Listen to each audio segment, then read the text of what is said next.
Hi, and welcome back to the Citizen channel. I hope you're all staying safe and well. We continue our look at the Benjamin Mendy, Louis Saha Matturie trial. We're on to day 31. Interesting day, yeah. The judge gives us an idea of how long this is going to carry on for. This is the 31st of October 2022.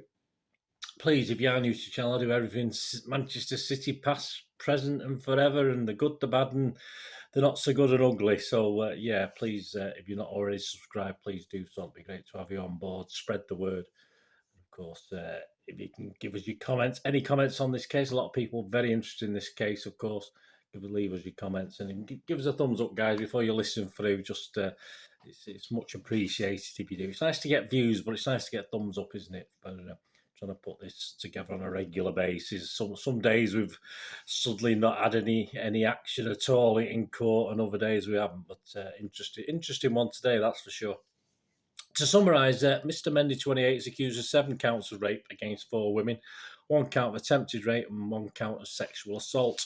The offences are alleged to have taken place at his Cheshire home between October 2018 and August 2021, relating to 7 women in total. Mr. Matturie from Eccles, Salford, is accused of 6 counts of rape and 3 counts of sexual assault related to 7 women. Judge Stephen Everett resides at Chester Crown Court, or not. We'll find out in a minute. Thanks to the Matturie News timeline as ever from the court, and their court reporter today was Seamus McDonnell. And at 12:15, the first report came in, and the judge is appearing in court via video link again as he recovers from COVID. He tells the jurors the good news is he has tested negative and hopes to be in court tomorrow, Tuesday, the 1st of November. The jurors are told they will be hearing the police interviews of Mr. Matturie. The judge says he hopes the prosecution case will finalise on Wednesday. The court will not be sitting on Thursday and Friday of this week, as some of the barristers have other commitments, the judge says, and the defence case is likely to start on Monday of next week, he adds. The judge says that after the defence case's closing addresses by the prosecution and defence and his summing up and directions of law, he anticipates that in early-ish December he will send the jurors out to consider their verdicts. He stresses there will be no pressure of time. The trial turns to the record of interview of Mr. Matturie. A police officer is sworn in to read out what Mr. Matturie said during the interview. The prosecutor reads out the parts spoken by the interviewing police officer. The jurors hear that Mr. Matturie confirmed his name to the interviewing officers, Louis Saha Matturie. He said he was also known as Stephen Matturie and Stephen Musa. Mr. Matturie is asked about an alleged encounter at his flat with woman 9. He told the officer at the outset of the interview, "I didn't do anything." Mr. Matturie said that when he was arrested, police didn't say anything to him and announced he was being taken to a police station. Asked about the allegation, he said, "Believe me, I'm just shocked. It just shocked me. This is not me. This is not me. I'm a good person." Mr. Matturie told the officer he had been called by woman 9 at about 1 or 2 a.m. He said she had texted him, "Okay, Sahat, what are you doing? We are in a bar in town. We are doing nothing. We are bored." He said he replied, "Yeah, of course," and that she visited his flat with a friend.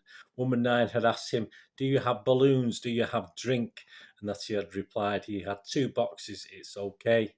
Mr. Matturie told police there were 4 people at the gathering, woman 9, her friend, and a man he knew by the nickname Ghost, as well as himself. He said they were playing Uno, but he insisted neither he nor woman 9 were drinking. Mr. Matturie told police woman 9's friend left, and that woman 9 then asked him, "Can I stay?" Asked what happened next, he said, "We go to bed, we go to sleep." He said he could not remember the exact time, but he thought it was probably around 6 a.m. He said she started touching me just like a normal couple, adding that they were touching each other. Mr. Matturie said he responded to her touching and that he climbed on top of her. He told officers they had sex and the woman then went home. Mr. Matturie said in the afternoon, woman 9 just started texting me, calling me names. He said the messages were shocking, telling the officers she had called him a fucking weirdo. Mr. Matturie said he texted her back to ask what's going on and ask her why she had sent the messages. I said, "What are you texting me? Why aren't you trying to do?" Mr. Matturie told the officer. He said he asked her why she was asking weird questions. Mr. Matturie said he then called her to ask her about the messages and told her he didn't know what she meant. Asked how old he thought woman 9 was, he answered, "I think maybe 20. I don't really know." He told the interviewing officer that he was aged 39. Mr. Matturie told the police interview he first got to know woman 9 2 months previously. He said she had praised him as a perfect guy who was down to earth. The defendant told police he had told woman 9 she could not come all the time to his flat and that he would text her if he wanted her to come. Mr. Matturie said the pair had arguments a few times as she had just turned up. He said he told her, you can't just turn up," and that after the admonishment she became funny with him. However, she still called to ask she could come round, he told police. Mr. Matturie denied the flat was for sex and insisted woman 9 kept asking to see him. She would message him on Snapchat and say, "Hi babe, what are you up to tonight?" he told police. Mr. Matturie said his friend Benjamin Mendy had given him the flat and that he looks after it. He explained to the interviewing officer, "Mr. Mendy plays football." Mr. Matturie said there was not even that much conversation at the flat while they were playing Uno. He said he had not drunk anything at all and that he was sober. He said he thought woman 9 had downed 2 shots of Jaeger bombs. She really didn't want to drink because we were playing games. She was not really involved in that much. She says she was not good at it and then she leaves the game, he said. He said that around 5 or 6 a.m. the pair went to the double bed in his bedroom. He said she was stroking my body and that he was responding to her body language. He said there was no conversation between the pair. Mr. Matturie told the police, told police the woman grabbed his member and inserted it into her vagina. She was actually enjoying it like in it, he told police. He repeated his statement that woman 9 was enjoying having sex and she gave him a sex orgasm. He said she was urging him to keep going and that the sex lasted about 15 minutes. He repeated he was shocked by the subsequent allegations. He insisted woman 9 had actually tried to sleep with him many times. Mr. Matturie told police he suspected his accuser had mistaken him for someone else. Mr. Matturie told police he had been in the British Army but had been forced to leave because of a serious injury. He said he worked with individual players, but he accepted it was not a salary-based job. The jurors were told that when Mr. Matturie was told woman 9 was actually 17, he appeared to become upset. "I leave everything to God. I have nothing more to say," he told police. He added that there had been a misunderstanding. The jurors are told about another police interview with Mr. Matturie, in which he was asked about allegations made against him by woman 10, who accused him of twice raping her in August 2021. Mr. Matturie told police woman 10 had recognised who I am because he was so often out with the football players. He added she may have fancied him. He recalled a home game Manchester City had won 4-0 and that it was Jack Grealish's first home match. The players were happy after the victory and attended a private party in Peter Street, said Mr. Matturie. He says 7 or 8 City players were at the party before they moved to China White nightclub at around midnight or 1 a.m. Mr. Matturie told police all the players were drinking, but he said he had never had a drink in his life. All the people were drinking, having fun, everybody partying. It was amazing, he said. He said he first met woman 10 a week before at another club. She asked about attending the next City game in the players' box, the jurors are told. She was excited about the prospect of seeing Jack Grealish the following day, he said.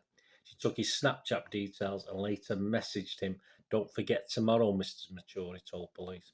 While he was at China White the following week, woman 10 sent a message asking, "Sahar, what are you doing?" at about 3 a.m, he told police. Mr. Matturie said he had posted an image on Snapchat which included City players, Jack Grealish, Benjamin Mendy and Riyad Mahrez. Woman 10 had texted that she was bored and he invited her to come to China White, said Mr. Matturie. Mr. Matturie said there was a lot of beautiful women at the club as well as Premiership players. Everything was sweet, he said.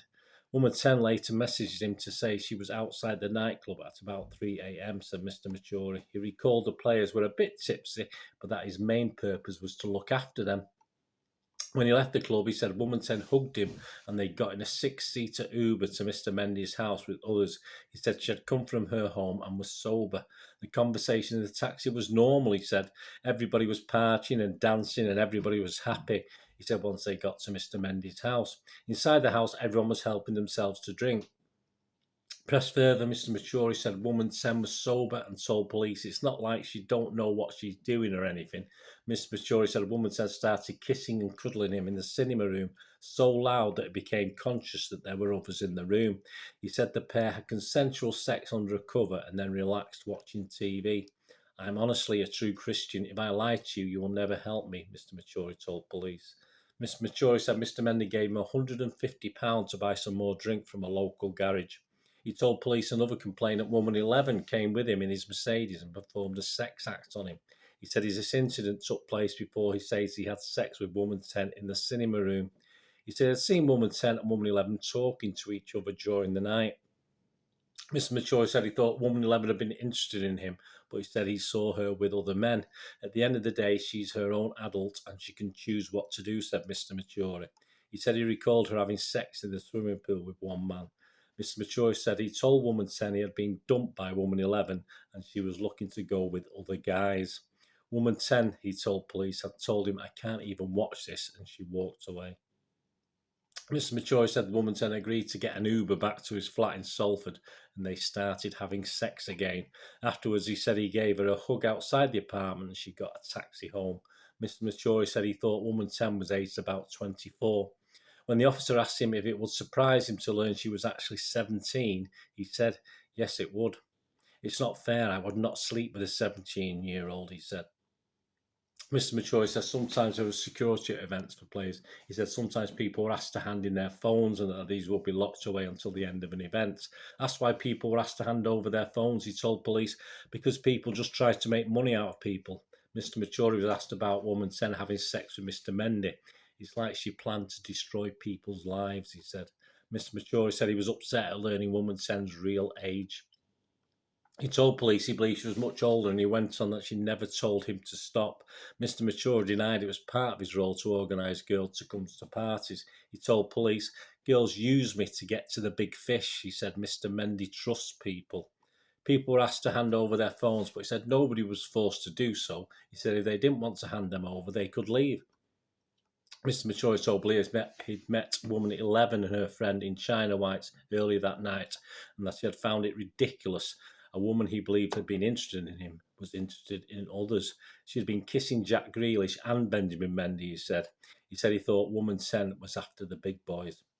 Mr. Matturie insisted he was not jealous and not bothered. At 4:21 p.m, the trial was adjourned for the day and will resume on Tuesday morning, the 1st of November. So join me then. Please leave me your comments. It'd be great to hear from you. Until we meet again, please stay safe, everyone. Thanks for watching. Bye for now.